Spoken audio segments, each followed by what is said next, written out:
on Every Woman Chat Show, and also Sunny FM, all on Facebook. Kindly drop in your comments whilst we're having this conversation. Safeguarding your family health. We have our guests already seated, our beautiful Dr. Rosemond Abwaji, Senior Specialist Radiologist, Bridge Hospital, and also Rand Medical Imaging. You are so missed. Yes, I know. I've missed you too. I've missed our audience, and it's always good to be here. I'm happy to be here. Yeah. So are you? So, congratulations. Days back, you won an award Yeah, for yeah. Rand Medical. Yes, and for What was it myself. about? Yes, so I was given an award for being an outstanding female radiologist. Yeah, and Rand also won an award for being the fastest growing diagnostic center. It is a call to a higher purpose and more work, but we are happy.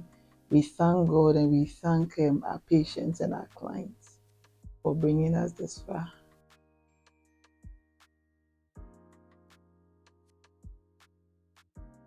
Thank you very much. So, Rand Medical Imaging and Health System is a medical diagnostic company.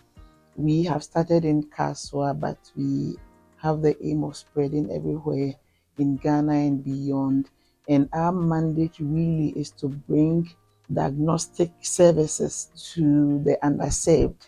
You know, there are places in Ghana, in Africa, where people need these services, but they are not able to access them. So that is our mandate, to make sure that people get radiological and other medical imaging services right where they are.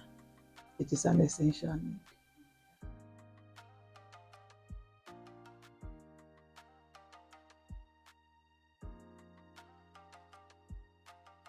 Afiba, it is so important because I've said here and I would always say that for every one of us, irrespective of our age or our station in life, our health is our biggest asset. And if your health is top notch, then every other facet of your life would be okay. And so, for every one of us, especially for us as women, because in most families, we play a vital role in making sure that our family is healthy. We plan the meals, we set the tone, we take care of the home, we decide how clean the house should be, what is going to be eaten, we set the tone. And so, for a show like this, when we come here as women, it is this place where we can drum in the point that our health, we cannot joke with it. And the health of our husbands, our children, and everybody that depends on us. That health depends on us because we really set the tone at home.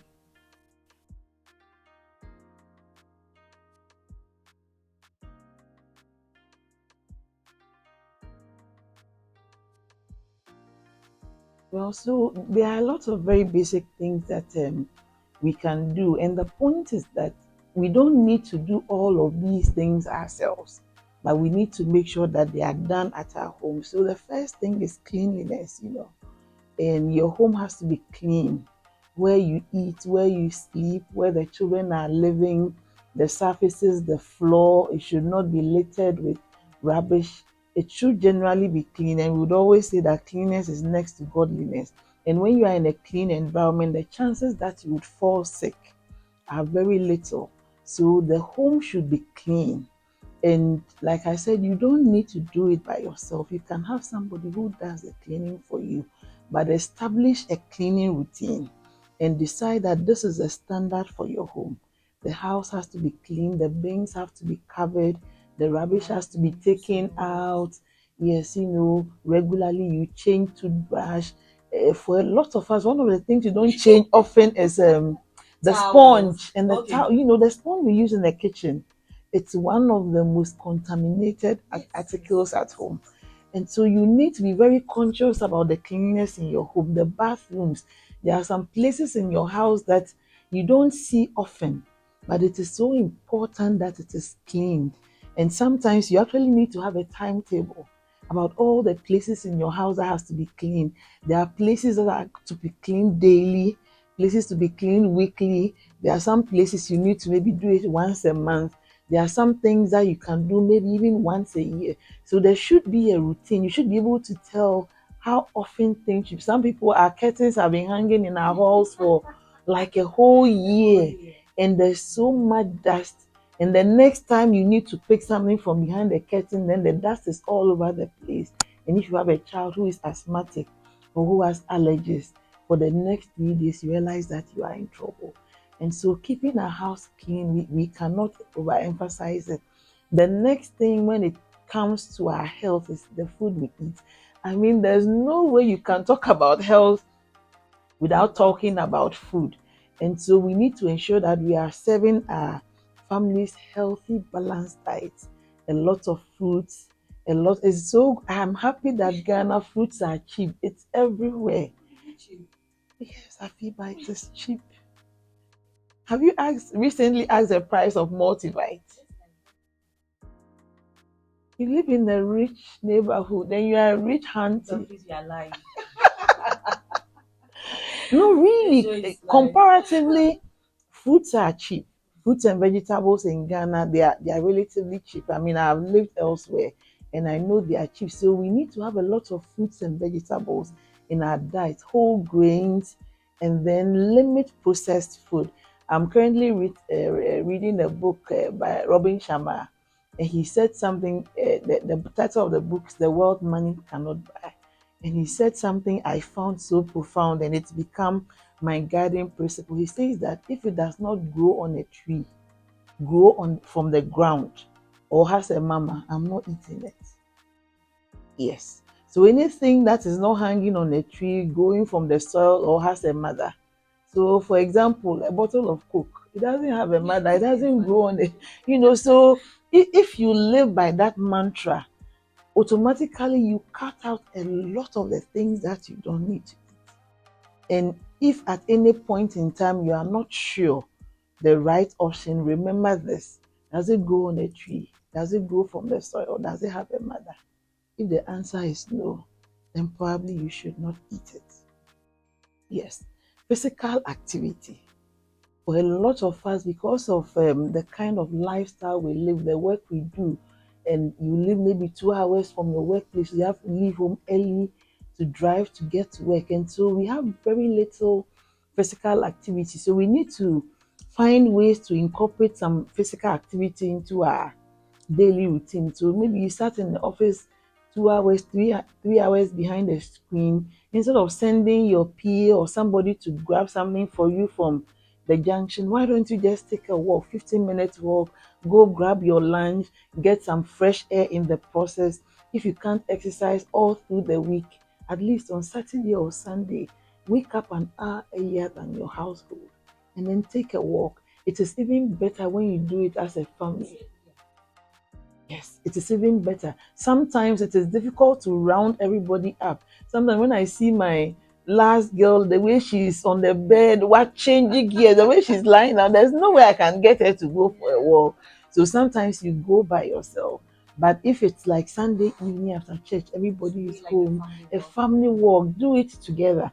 And when you do, yes, yes, yes. And the good thing about walks is that I feel when you do walks, you don't do just the walk. There are a lot of things you can do on the walk. You can pray, like you said, you can have a chat. That is where you actually bond. And then you talk about things happening at home, in the family. You talk about what is happening in your children's lives. Nowadays, life has become so busy that we don't have time, we don't communicate, and that brings you to mental health. So as you are walking, you are taking care of your physical health. You can also bond with your spouse or with your children, and that promotes mental health, because sometimes your children or even your spouse, they have things on their mind. It is bothering them, it is causing them stress, anxiety, and for some people, just voicing out these things that are worrying them, it's a way, it's an outlet, and it brings down their stress levels. It builds closeness, and then people feel that they can tell what their weaknesses, what their problems are, without being judged. And all these go a long way to improve our mental health status. And then also, when you have that kind of physical activity, when you come home at night and you sleep better. Yes, so it helps you to sleep. But there are people who have problems falling asleep or staying asleep. They sleep and then by one they are awake. They are not able to sleep. If you exercise, you are tired. So when you go to bed, the chances are that you sleep very long. Yes. And then I think these are a few of the major ones, but as you go along, a So few more what will of pop up. personal So yes, so when I talked about hygiene? cleanliness, I forgot to mention that I talked about the house. But as a You know, when family, you mentioned that, I mentioned towel, but I thought you were going to talk about yes, yes. personal hygiene. There's been so many times my son every week I have to ask him, have you changed your towel? Have you changed your bed sheet? And so for us as individuals, apart from the family to making sure the house is clean, we need to make sure that our physical bodies are clean. So if you are a mother, it's not just for yourself, but you have to ensure that your children they are well kept. So are you making sure that our fingernails are cut? If they are very young, you may need to do it for them. But as they are growing older, you need to coach them because when they are 12, 13, you can't be doing it. So you teach them how to do it, and then after a while, they are doing it themselves. They are helping their younger siblings to do it. You make sure that people are bathing twice a day. And we as parents, we are our children's first role models. So whatever you are telling them to do, it is easier for them to do We observe when they them. see you do it. So they know that whenever mommy comes home from work, she goes to the kitchen and the first thing she does is to wash her hands. And so it becomes everybody knows that that is what is done. And you don't have to preach so much about it. You know that we bath twice a day. We know that when you wear clothes and you come home, you don't wear it the second time. You change your underwears, you shave your armpit. Because if you pass by me and the smell has changed, I'll call you, I'll raise your arm, I'll check your armpit. So like these should be standards at home. And when our children grow up knowing that these are the standards for personal hygiene, it is easier for them. They live a healthier life and they carry that culture into their own homes. Yes. So it's very, very important.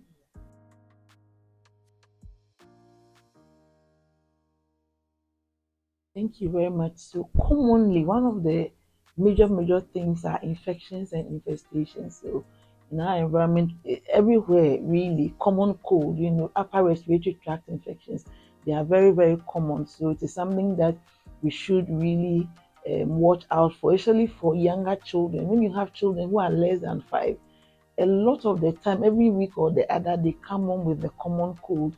They are coughing, they are sneezing, they are running temperatures. The good thing is that most of these are viral, and because they go to school, you cannot stop them.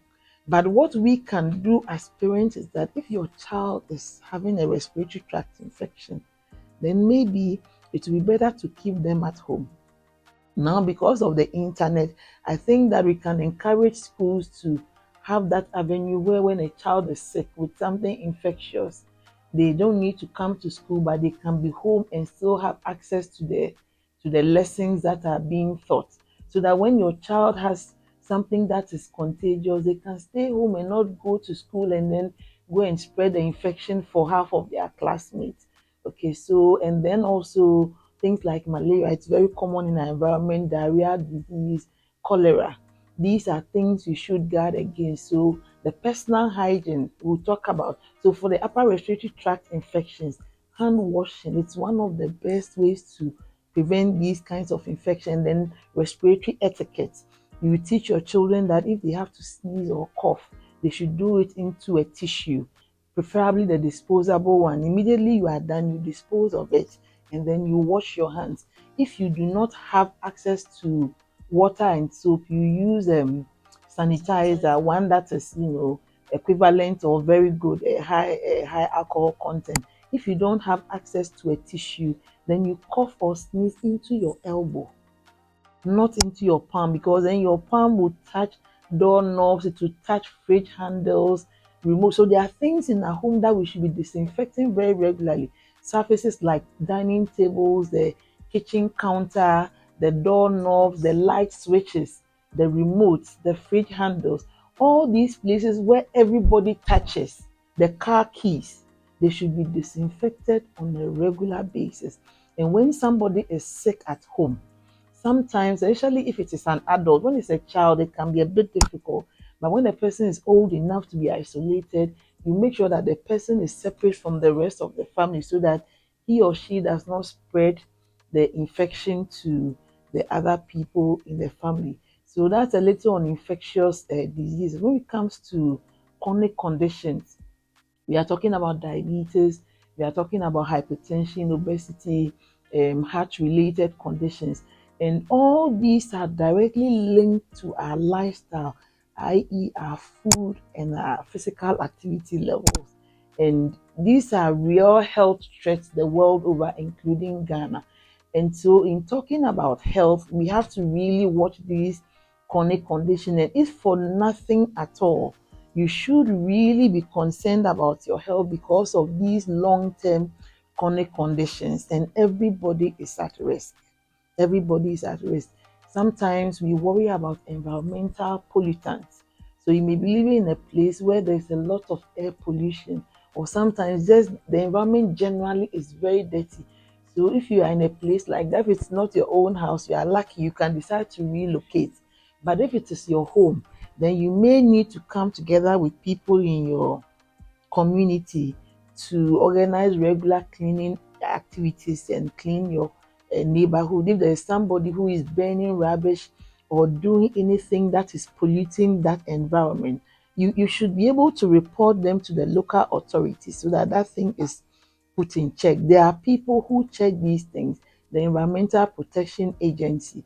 And so environmental pollution is also something we should watch. Sometimes in our own homes, we create the pollutant. Make sure that your homes are well ventilated. For some people, there are rooms in the house that have windows that have not been opened for years. And even if you use air condition, every once in a while, open the windows and the doors. Let fresh air come in and let the still one go out. Take off the curtains. Let the, nowadays, for some reason, most of the windows we have, it may be about, let's say, 4 feet by 4 feet, but the actual effective window space is just 2 feet by 2 feet. So I think that even in designing our homes, we should be mindful of the kinds of windows and burglar proofing we put in. Nowadays, the burglar proof we put, this is a little aside the point, they become like traps to us because you can't open them, and if there's a fire, you can't even escape from your own home. So in designing our homes, we should be mindful of all these things. I come to accidents and general safety. So for accidents at home, if you have little children and you have staircase or balustrades, you should design it such that the spaces are very small, like 4 inches apart. If they are very big, some children can put their head through. If the rails are too short, some children can go over. And so when you have children, the design of your home should be different. And the moment they are toddlers, you have to barricade certain places, you have to put locks on certain cabinets, you have to make sure that children don't have access to medications, cleaning agents. There are a lot of children who are brought to the hospital because they have drank caustic soda or some other corrosive liquids. And a lot of the time it is because we have left them in the open and they have, yes, they have the child who is crawling, they don't know that this is kerosene. He will take it and drink it. And a lot of the time, the way we store these things, we store it in Fanta bottles. We store it in water bottles. Yeah, so the child knows that this is Fanta, it is sweet. Mommy gave me some. So you put a caustic soda, but he goes to drink it. And then you have a problem. And so, apart from the ones we have mentioned, substance abuse is a major cause of health issues in a lot of families. And typically, we will talk about alcohol, we'll talk about tobacco, and then various drugs that people are using that affect them negatively. And so, for some of these drugs, they start off as being recreational drugs, but as you become addicted to it, it starts to affect your mental health, it starts to affect your relationship, and then your peace of mind goes away. And before you know it, some of them have long term implications. So, for example, if you use alcohol over a long period, it can give you chronic liver disease. If you smoke, it can lead to cancer, it can lead to various lung disorders. So, substance abuse is a real pillar when it comes to the factors or the things that affect our health. And then also sleep. It will amaze you, Afiba, but a lot of people have problems with sleep. And when you are not able to sleep well, it affects not only your health, but your relationships, your output at work. If you don't sleep well, you go to work, you are cranky, you don't give off your best, it affects your mental status, and then it just sets off this kind of vicious cycle. And so, for a lot of us, now there's social media distracting us. Before you are going to bed, you are carrying your phone, you are on TikTok. When you have a lot of visual stimulation, it stops you from falling asleep. And so you find it difficult going to bed. And so in our homes, we should make sure that the bedroom or the place where we sleep is such that it is we get rid of all distractions, particularly phones and tablets and computers. I'm guilty. A lot of the time I fall asleep with my laptop. So we get rid of those things. And when you go into your bedroom, you know that this is a place for sleeping. Nothing else. It's not for working. It is not for eating. It is for sleeping. You get there, you turn off the light. If you like music, you put on soothing music and then you sleep. Yes. Sleep is it's actually a credit course you should be studying. Anything that robs you of sleep, identify it and then get.